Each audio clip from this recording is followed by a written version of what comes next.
कधी हलणाऱ्या वस्तूकडे लक्ष जास्त केंद्रित करतो आणि धोका वाटल्यास फुंकारण्याचा आवाज करतो, अटॅक पण करत असतो. तर ओ माय गॉड,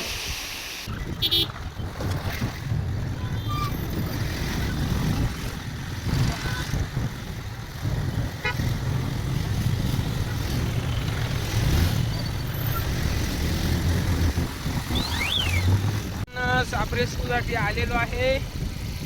तर बघा, खूप असे माणसं जमलेले आहेत. एका विहिरीमध्ये साप पडलेला आहे. आपण मळ्याची वस्ती असल्याने लागणारं साहित्य नेहमी घेऊन येत असतो. तर बघू कोणता साप आहे. व्हिडिओ नक्की शेवटपर्यंत बघा आणि वेळ भेटल्यास लाईक शेअर सबस्क्राईब नक्की करा. चला स्पॉटवरती. सुरुवातीला आपण बॅग आहे ती सेट करून घेऊ. आपण पिशवी पण असते. तर बघू, इथं अडचणीचा भाग आहे. आपल्याला एक आकडा लावता येणार नाही, तरी पण आपण चौकचा वापर करून काढण्याचा प्रयत्न करू.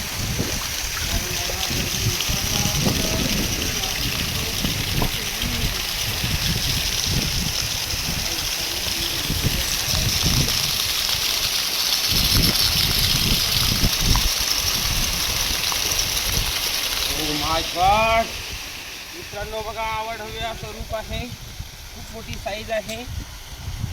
आपण बघू शकता, इंडियन स्पेक्टिकल कोब्रा.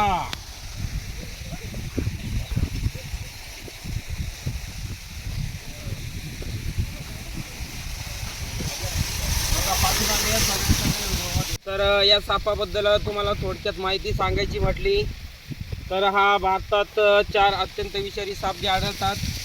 नाग, मण्यार, घोणस आणि फुरसे या 4पैकी एक आहे. इंडियन स्पेक्टिकल कोब्रा इंग्लिशमध्ये म्हणतात, मराठीत भारतीय नाग.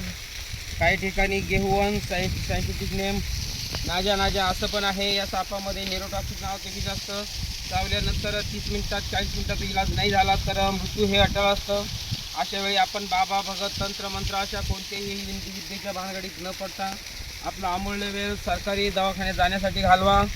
तिथं स्नेक अँटीवेनम नावाची लस भेटते. ती सापावर प्रतिविषाचं योग्य काम करते. माणूस 100% बरा होतो. सरकारी दवाखान्यात गेल्यानंतर आपण खाजगीमध्ये गेला तर 2 भरोसे आणि पैसे पण जास्त लागू शकतात. बघा, अप्रतिम असं क्षण आहे. तर बघा, आमचं बघून कोणी स्टंटबाजी करू नका. स्टंटबाजी करणे 1972च्या कायद्यानुसार खूप मोठा गुन्हा आहे. आम्हाला योग्य अशी माहिती, प्रशिक्षण आणि अनुभव असल्यामुळे आम्ही हे काम करत असतो. ओ माय गॉड, हे बघा अप्रतिम असं क्षण आहे. मित्रांनो, साप कधी हलणाऱ्या वस्तूकडे लक्ष जास्त केंद्रित करतो आणि धोका वाटल्यास फुंकारण्याचा आवाज करतो, अटॅक पण करत असतो. तर बघा, जो साप आहे निवाऱ्यासाठी कदाचित किंवा उन्हाच्या याच्यासाठी गारव्याला गेला असेल, पाण्याच्या ठिकाणी विहिरीत पडला. आपण योग्य अशी काळजी घेऊन याला रेस्क्यू केलेला आहे. तर बघा, साप कधीही कोणी मारला तर बघा त्याला दंड किंवा शिक्षा पण होऊ शकते. तर आपण याला हात न लावता योग्य पद्धतीने एका प्लास्टिक बरणीमध्ये पॅक करून काही वेळातच निसर्गाच्या दिशेने रिलीज करणार आहे. सध्या उन्हाळा आहे, सापांना सुद्धा ऊन लागू शकतो किंवा अशा गरमीच्या याच्यात बरणीत जास्त वेळ असला तर साप मरू पण शकतो. पूर्वीपासून माझा एक संकल्प आहे की साप वाचवा, निसर्ग वाचवा आणि पर्यावरण वाचवा. साप वाचले तर निसर्ग आपोआप वाचेल आणि निसर्ग वाचला तर वेळोवेळी उन्हाळा, पावसाळा, हिवाळा हे ऋतू वेळोवेळी होत राहतील. सध्या झाडं कमी झाल्यामुळे खूप गरमी आहे. आपल्याला गरमी सोसत नाही इतकी गरमी आहे.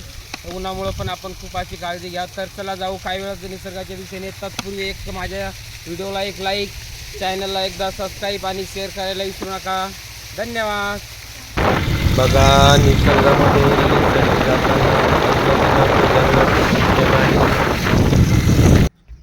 बघा, खूप मोठं जंगल आहे. मी एकटाच असल्याने पाहिजे तशी व्हिडिओ घेऊ शकत नाही. तरी पण निसर्गामध्ये साप सोडण्याचा आनंद काही वेगळाच असतो. तो बघा सुरक्षितपणे निसर्गात जात आहे. साप वाचवा, निसर्ग वाचवा आणि पर्यावरण राखा. Please like share.